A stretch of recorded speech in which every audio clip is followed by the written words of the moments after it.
All right. Adjust the screen here.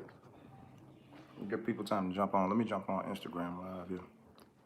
I have some popcorn. This time we kind of planned ahead. We Did put we? a we put a movie on, Oh, and I made some popcorn talking about yeah. for the kids. I'm trying to. It's not letting me go live here on Instagram. Let me see. Here it is. Let's go live. Here we go. Sorry for the people watching in the replay. We're giving people time to jump on. We're gonna welcome the Instagram viewers. All right, you're joining us live from the Morgan's house. You ain't in the shot. There you go. Oh, you want me to get over there? Is that better? I'm trying to make sure you're in the shot. I ain't gotta be in the shot. It's okay. Yeah, you kind of got to do. Did I? Sands, what's up? Anybody else jumping on? What's up, good people? So, and if you want to see a better view, I'm gonna put it on you. No. So you can check our YouTube channel. That way, you can get this in full effect. So give a few more people time to jump on. We said we wanted to do a live chat today about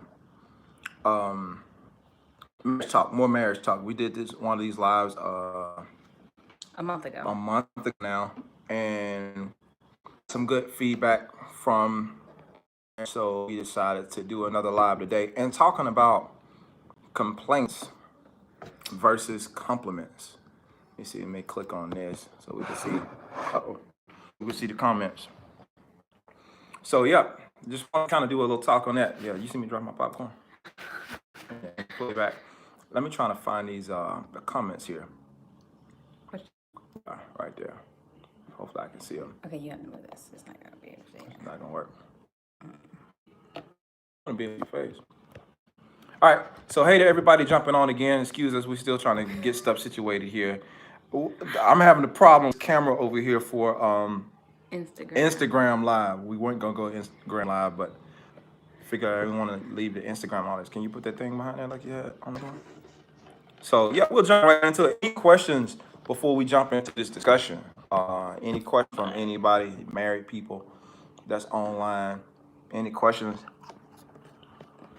before you jump in? Yeah, we saw that.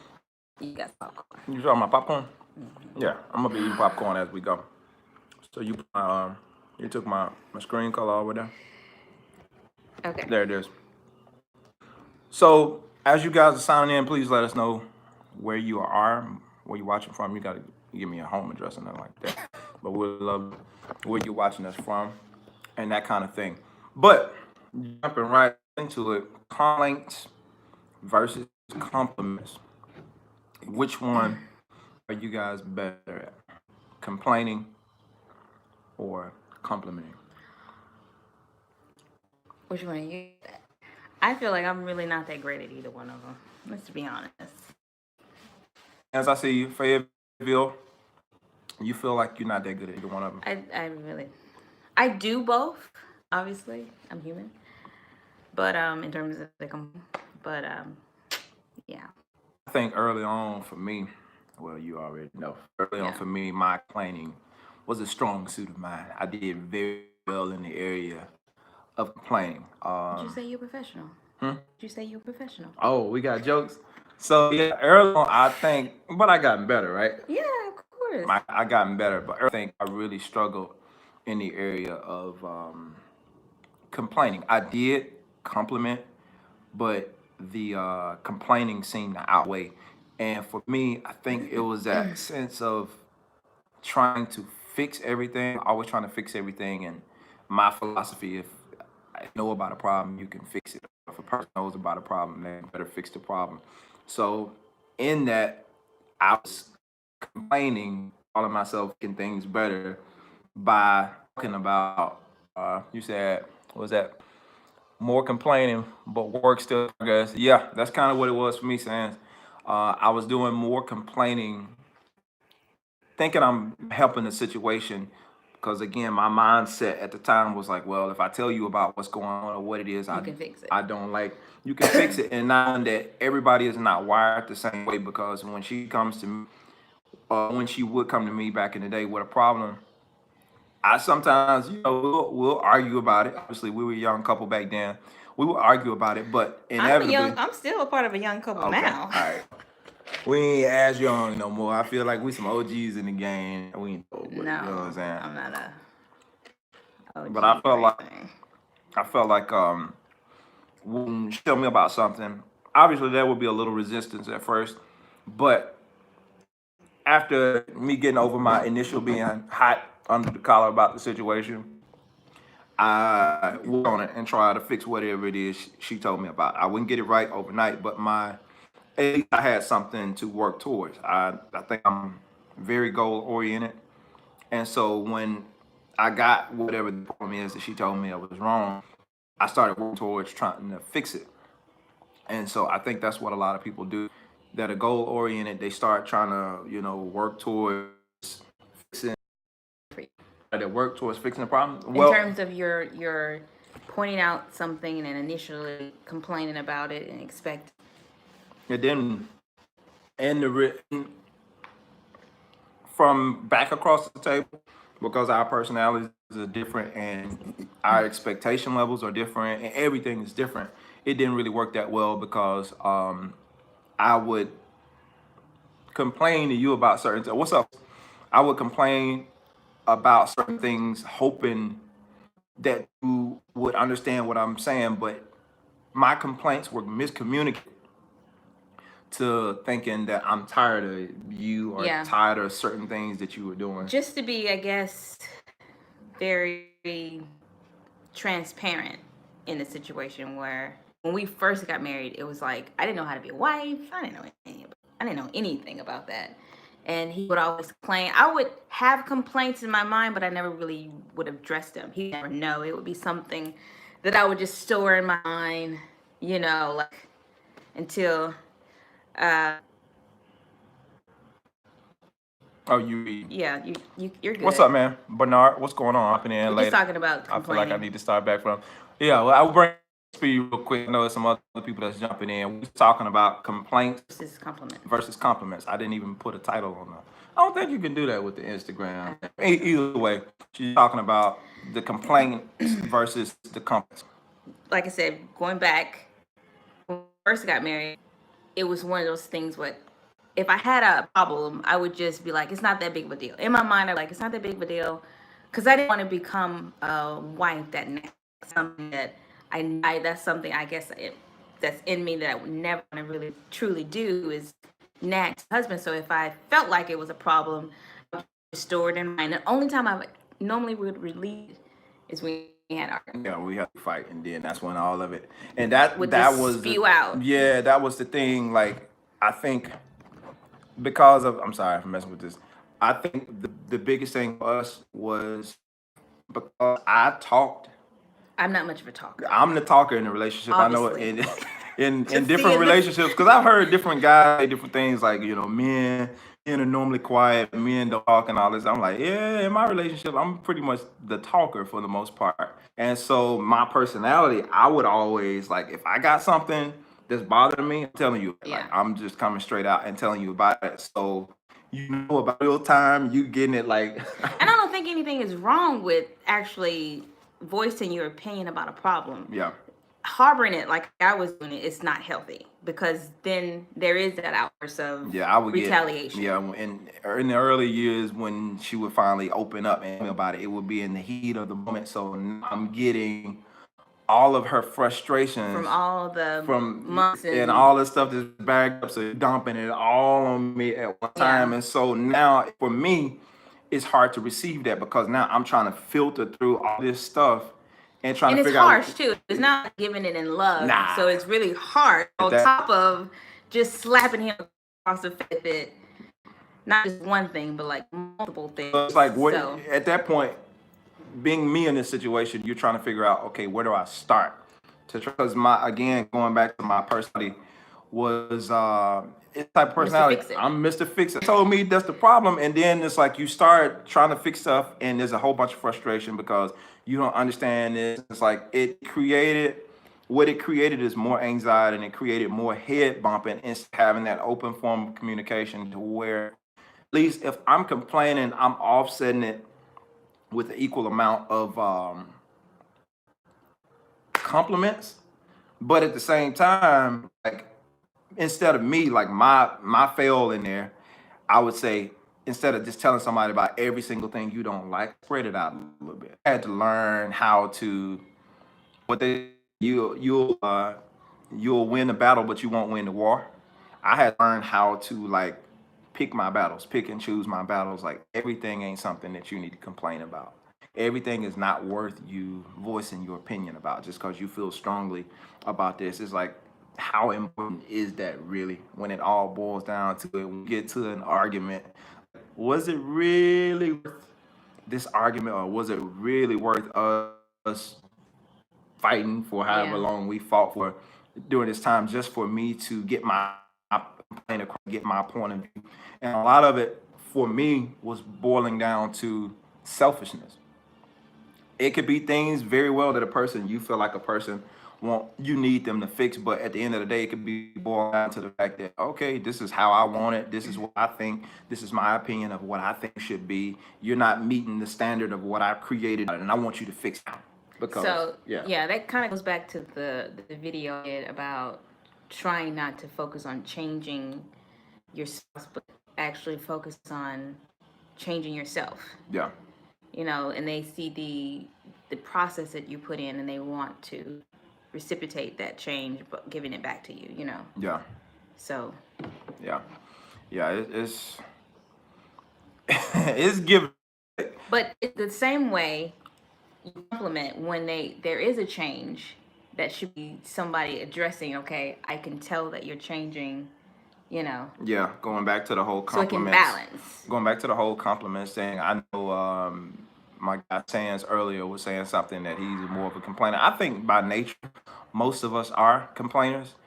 Some people compliment well, but just be honest, like when we really weigh them out, I think the natural tendency for people is to find more wrong than we do or find more fault than we do things that are praiseworthy or compliment worthy, especially after you kind of settle and you've been with a person for a while and y'all have kind of learned each other and that whole thing. It's like you start to assume that a person already knows that, well, I like when she does this or I like when he does that. And so you get so comfortable and it becomes so common to you that you don't give the necessary comments like, I like that you cook. I actually like because we can look over it when we're not doing it. Yeah.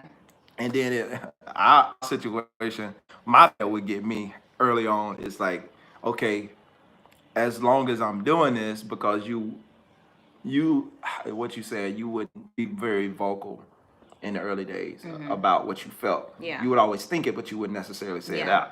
So my yeah, you wouldn't say it out, but you would tell me the complaints when Yeah, but I would compliment him like to people, and I'm like, I come on my time. yeah, so but not that's a in good his that's a face. good point to put a note by that. If you compliment your spouse to other people, they should hear about it. They should know too. It shouldn't always because there are people that do that. They talk well about their spouse. But I don't talk negatively to No, your face. It wasn't. I just wasn't giving you enough. you wouldn't say it to my face in terms of saying like, "Hey, the same stuff you would tell other people." Yeah. I'm like, I ain't heard that. I ain't heard you. Like, especially when you're in the heat of the argument, you ain't told me that. I ain't heard nothing. So it's like you in the heat of the argument, and you end up cutting people because you don't know what that other person's thinking, and they're not saying anything to you about it. They're not being them know exactly what it is you're thinking, and get over the shame or the I don't know if you're gonna take it the wrong way or be proud about it or whatever the case may be. You're like you have to be vocal about it. If you don't, somebody else will. And That's that's true. that's the thing. Is like, because that's I think that's another thing in some people's marriages that have created like those walls or created problems because they weren't vocal about things that they actually felt. And then, somebody else came along, like you think your spouse is nice looking. Oh, you look good in that dress. Instead of saying that, you thinking it in your mind, but you don't tell her. And now you looking crazy because some other dude done said it before you had an opportunity to say it. And the fact of the matter is you saw first. But somebody else didn't, somebody else beat you to it. Oh man, you look good. I like your shoes. I like your dress. I like your hair. But it's like you had the opportunity to say that. And if you felt that, why didn't you speak up? But I think in the dating years and in that honeymoon stage, we do all that kind of stuff. As you get more and more comfortable with the person, it's like you forget to continue To get a to compliment. give those compliments and to do those things. And so it ends up hurting you in the long run. I think it also goes back to what we were talking about in terms of learning people's love language, because we talked about that slightly last time we did a live Yeah, about yeah. words of affirmation, and especially if that's that person's like primary love language. Mm-hmm. Like for you, that's your primary love language, and I wasn't giving you any. Well, I can't say anything, but I wasn't giving you enough of it, Yeah. and finding ways to like get out of it. 'Cause I'm not a person who grew up where people automatically gave us compliments in terms of like you did a good job. I didn't get a whole lot of it. So you didn't get it, you can't, it's hard for you to figure out a way to give it. And so I think things in my mind, but I don't necessarily express it to him, and trying to figure out ways now to be more vocal about how I feel. That just really made me really uncomfortable. Me moving the camera so people can see Yes. you better. Now y'all can see her whole face instead of half of it. But finding different ways to actually just get out of my comfort zone and just and be like, you know what? I won't say it on camera. What you mean? Don't get shamed now. You halfway in your speech. Basically complimented how he looks, and especially when he starts, when he works out and he wears certain things, just being vocal about what I see and what I like. Well, praise God. Amen. Amen. I'm just saying. So it like you said, that definitely helps. And it to me it builds a lot more trust in a sense because now instead of wondering, because after a while you start wondering, okay, like you start second guessing yourself if you're not careful. You start second guessing aspects of yourself, and then you're always having to ask, "Did this look okay? Do I look okay? Are you still happy with me?" You know, those little conversations and those things that come up from time to time when you're having conversations, you start second guessing. Or, like you said earlier, you'll find those situations where, in some instances, where somebody else is giving you that attention or somebody else is giving you that feedback that you're not getting from home. So you start to think that this person is not interested because they're not being vocal about it or because they're not speaking up about it. And that's definitely not what you're trying to create, especially in a marriage that you're trying to honor your covenant, you're trying to honor God. Like you want to speak up. And it's all about getting out of your comfort zone. And for some people, that's not an issue. Some people are like, I know couples that like they are very vocal Yeah. and they're very open about what it is they feel towards one another. But for the few of you out there that may be struggling in that area of compliments versus complaining, and it was the other thing I said. What was I said? I had a little subtopic. Maybe we covered it already, but there's something else that I had. But anyway, I know we're talking a lot. So if y'all have any comments, any questions, any thoughts, any like things that you've experienced in your marriage that something that you may have dealt with along those lines, I mean, feel free. This is not just all of us talking. We welcome your comments and Yeah. that kind of thing. I know one thing we was going to discuss last time was writing down a list of things that you like about your spouse, and every once in a while, like read them off something, or not just read them off, but say it to them in the face, Yeah. so they'll know how you feel versus just thinking it. And that might be a way, that sound like alien. That might be a way to get into it if you person like most men, especially where I'm from, most men aren't affectionate. Like we ain't on that. Just where I'm from, you're not taught to unless you in the dating years and you running game. Like other than that, you ain't trying to like. Okay, I got you now, so you already know what I think about. Just kind of old school Yeah. thing. It's like I ain't got to say that. You know, I like. I'm still with you. It's that mentality. So if you are a person that's dealing with that, you have to make sure again that you're being vocal, and that might be a good, like she was saying, that might be a good way to get started with that. Even if you don't always start to compliment right away, like writing down, like making a list of 10 things that you really like about your spouse. I mean, whatever it is, whether it's physical, something she does, Yeah. and like you're saying, beginning to It can be, since as husband and wife, it can be anything. You can write it down and put it somewhere where they can find it. Get more of a romantic type of gesture yeah, to yeah. get things started, get things heated up. So send a text, something like that. Just surprise them one day with something. I'm thinking about you. I really appreciate how you X Y Z, Yeah. and send it in a text. You ain't necessarily saying, but they're still getting the message and they're getting it from Just you. random, and it really does keep sparks. Yeah. Because I know one question we did get is, how do you keep your marriage? What was the question we had? How do you keep marriage interesting or something like that? So, yeah, something along that line. Basically, how do you keep the romance after so many years? Yeah, after being married so long, how do you keep the romance? And that's different things like that. And I think we talked about dating, making sure that you continue to date Yeah. your spouse. I mean, that's something that's very important because That's you how you got them. yeah, you wine and dine them to get them, or you fixed up or something like that. You you had them drawn in by something that you were doing, so you got to do that same thing To keep them. to keep them, or you at least want to do it every now and again to make sure that person is still interested. So those are things that you definitely want to do. And like I said, it ain't got to be like splurging or whatever the case may be, especially given in our situation where you have kids, you're not able to do all of the things. We used to travel a lot when we first got married, Yeah. and do a lot of vacation, a lot of getaways and that kind of stuff. But when you get kids, your kids are in school and all this kind of stuff, you don't get to move around. You don't get to, you get in a normal Routine, routine yeah. of the day, and you don't get to do stuff as much as you used to. One of the things we do is make sure we make time for us, because your kids, when you get kids, if you're young and married, when you get kids can become the center of everything, and you make sure the kids You want to crash. yeah, you just want to go to bed. You're not thinking about anything else. And what happens is, if you continue to do that without giving each other any attention, it's like you're gonna start feeling that void somewhere. Yeah, you'd be And neglecting. you're neglecting, even though you're busy, that it's gonna come in your mind. And so, like, in some kind of way, you're gonna be looking to fill that void if you're not filling it with one another. So you have to make sure you're doing the necessary things. Like I was talking about with us, we said this in the last live, we started doing movie night Yeah. like almost every night now. Well, we just slowed down, but we were doing movie night because we be tired.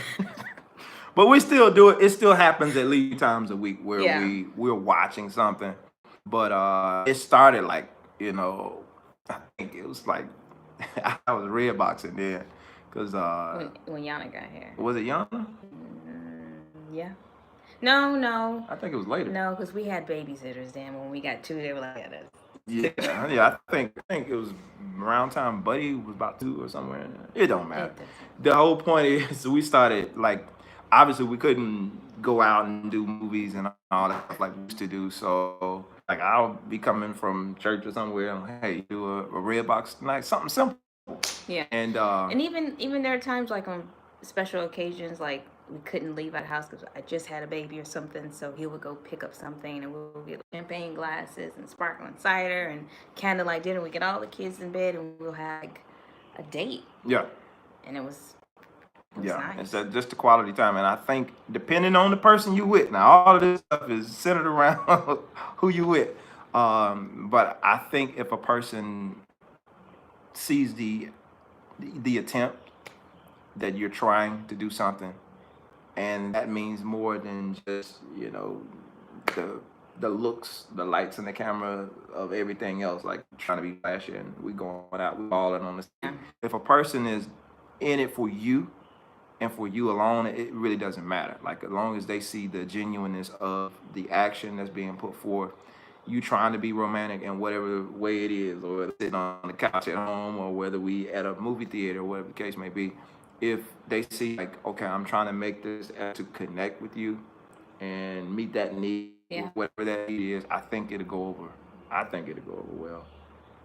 Depends on the person. Depends on the person. Depends on the It goes person. back to the love language though. So the love languages are quality time, words of affirmation, acts of services, gifts, and I don't remember.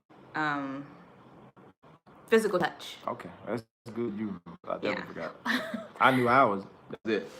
Yeah, and I'm trying to figure out the kids now, but Okay. they're quality.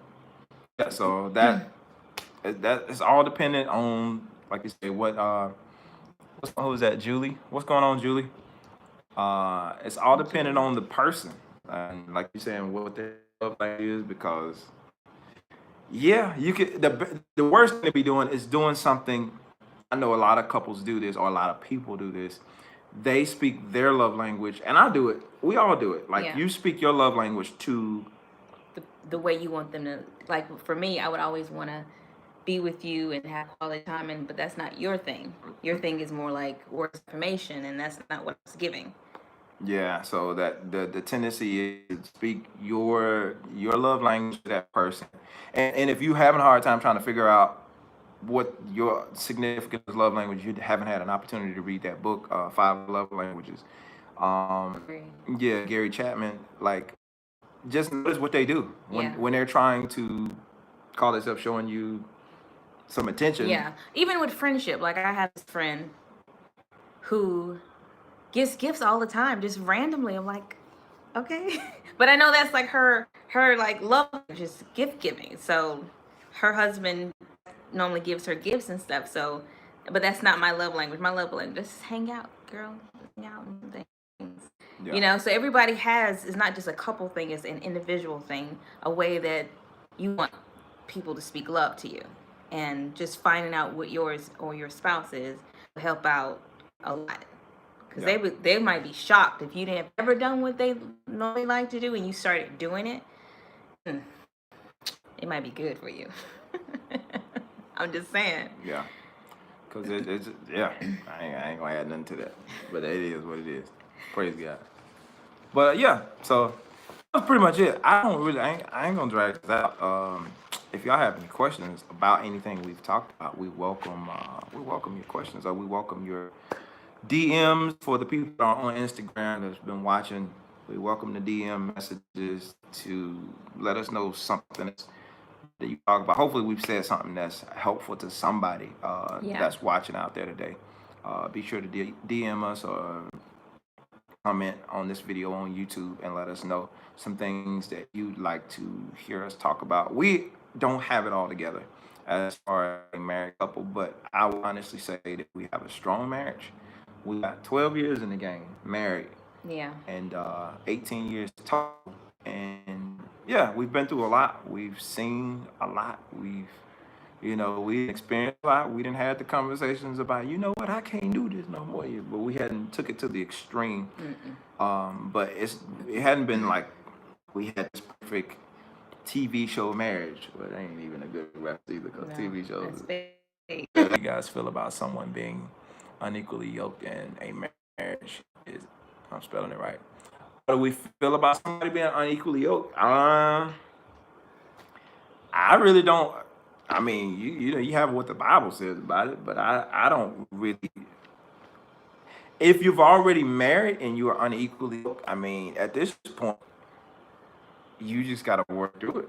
Well, if you continue to, in my opinion, according to the world, obviously you keep showing your values and you keep praying over that spouse, and I think over time, um, the heart, kind of like what I was talking about earlier about if you focus on working you and you focus on making sure that you're right and you're the godly agape love to your spouse, that's gonna something within inside of them. They're gonna want to know what it is. If they see you praying, they see you reading your word, they're gonna wonder. Because I think was it in Paul talked about in, is it in Corinthians? I can't remember. 2 Corinthians. Stop. Stop. About even if, because they were talking about the church and the new Christians that were converted once Jesus had passed, and how they were being persecuted. Go on. Oh, about being persecuted for changing from their pagan religion to Christianity. And he was telling them to keep on pressing on because they will hear good works, and they want to know who that is you serve, and they're going to want to change once they see the thing you're changing inside of you, and they see that you're becoming like they see your good deeds in a sense, um, and it's going to affect them. And you just keep being positive, and you keep praying over them and asking God to reveal that to you, reveal in them what they need to do, and God will change over time. I feel like. Yeah, yeah, I agree. And I've seen marriages growing up. It's the reason why I guess I didn't want to put my mouth on it because I'm again co-signing everything that you said. But I've also seen situations in marriages growing up where it's like the person learned to deal with their spouse just kind of being how they are, and I don't know what went on in their home, in their personal life. But I seen people is like they would be all in the church, for Christian married people, they would be all in the church. One of the spouses would be in the church. The person is just be doing what it is that they do.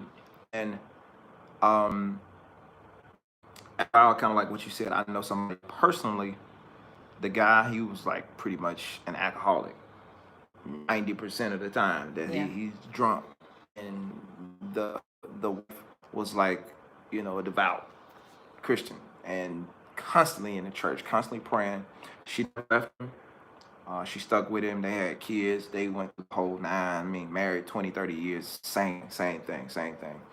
He was good to her. Wasn't a bad husband or anything. He just kind of had this whole drinking thing, and He just wasn't a. I don't know. I don't know if he was not a believer or on the fence, because it's like you wonder, like if you are a believer, how can you do all these things and say you believe? So I don't know, but I know he wasn't fully invested. I'll put it like that in terms of Yeah. with his walk.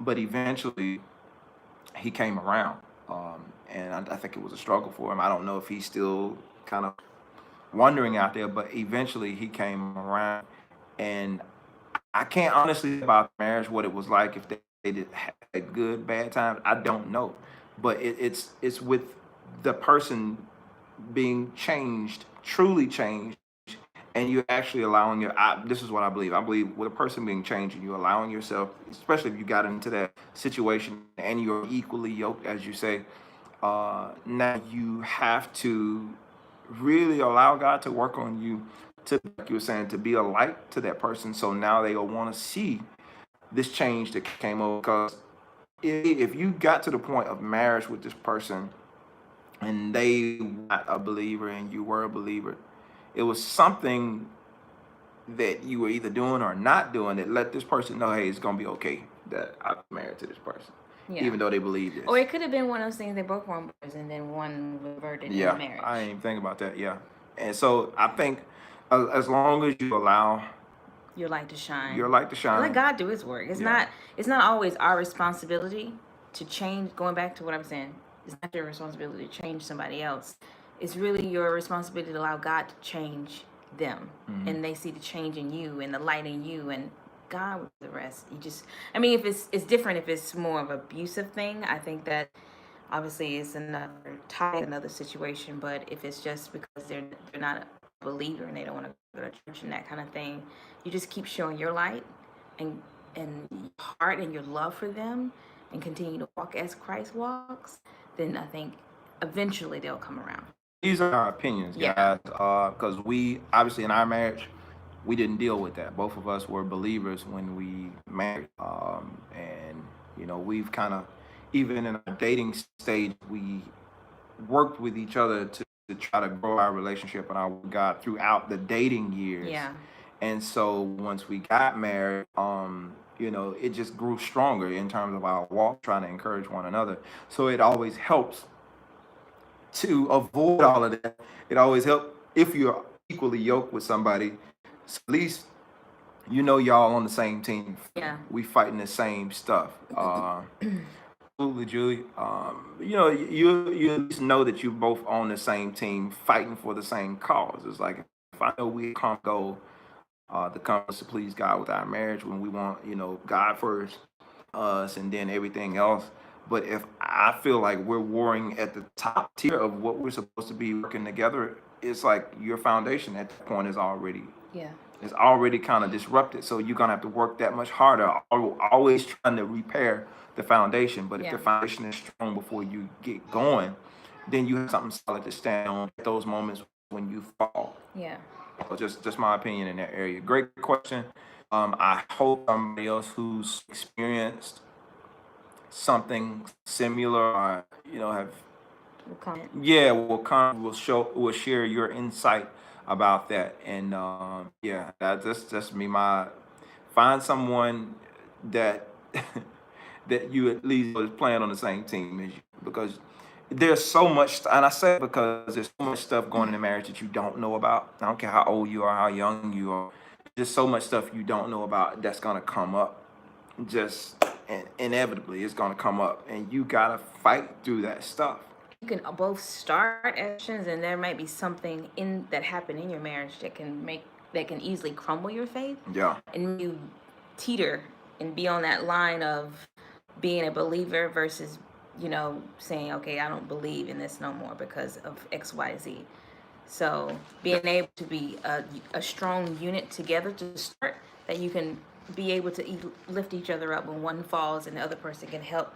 And then when that time comes when you need the other person, you can also lift each other up. But if you are by yourself and you have no support system, and it can be harder. So all being around a group of people, whether it's that will help you in your marriage, if you're in a situation where you're unequally yoked, be around a group of women if your husband is not a believer, or be around a group of men if your wife is not a believer, that can help uplift you yeah, in that time. Because um, the reason why a marriage is a team is because during those times of struggle and warfare, spiritually, physically, and all this kind of stuff, you're there to lift each other up. Your brother and sisters in Christ, not just make babies. You're there to be that support system when that other person needs help.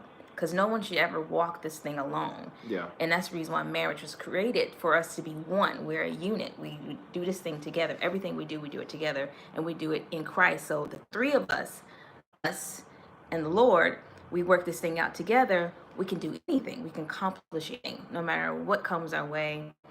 Stay together in it, and we'll be able to do some great things. yeah, yeah. And that's that's basically it. We can keep going on and on and on. But if y'all don't have any other questions, we just wanted to get on here once again. We told you guys we will be coming back live and just sharing some of our experiences. The ultimate goal, God has blessed us. Um, I'm gonna say with a beautiful marriage. Yeah. It's not perfect, but I wouldn't change anything. Yeah. And so I feel like it would be robbery for us to not share what we've been able to be, and what God has blessed us and graced us to have. Not share something of what we've learned with you all in hopes to help somebody else have a better marriage and a better home. I mean, not coming home and home feels like home, Yeah.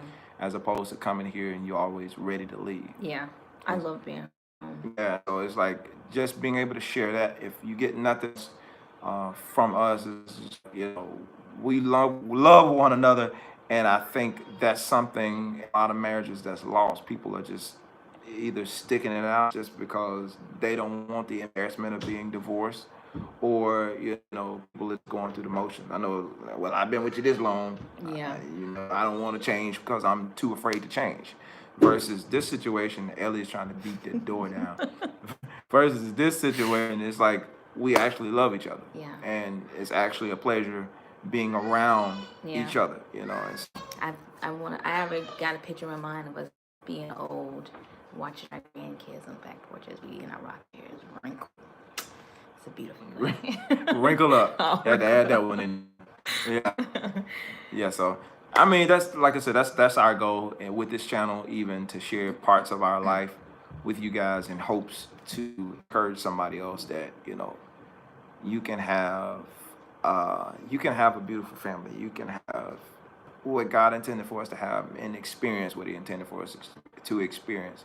It ain't about flashy stuff. It's not about money and all that kind of stuff. If that comes along the way, that's great. But just being able to have peace and have somebody else to do life with, Yeah. um, something, the covenant that you made before Him. I ain't gonna flip nobody off. I'm showing my ring. I said with the covenant that you made, and you can make beautiful children that try to beat your door down Now, while you trying to talk, and then they get upset because you don't because you let them won't in the open room. them up. She's But bad. marriage is a beautiful It thing, is. and It is. having kids, sharing your life with your kids and seeing what you guys create. All of that's a beautiful thing. My friends and people on here who have kids. Bernard, I don't know if you're still on here, but you know, you got a beautiful family, and you know, so many others that we know who've been able to do this marriage thing and stick it out through the good and the bad. You know, this is it's a beautiful thing, Yeah. and it's still alive and well. Don't believe the hype about marriage, all the statistics. It's about what you put in it. Yeah. It's really about what you put in it and what. And stop looking at other people's marriage and expecting your marriage to Yeah, be like theirs. yeah. Don't compare. Don't compare your life to somebody else's life. Is what you put in. What you put in is what you get out of. Yeah. Literally. So Literally. So if you have any other questions for next month, you guys can leave them below. We want to read them and comment on them if we have time. Um, and so with that being said, because the little girl is crying at the door, she's about to get a little pickaxe and start breaking in. So we're going to say good night. good night. Happy Thanksgiving. Happy Thanksgiving. Be safe out there. We'll see you guys.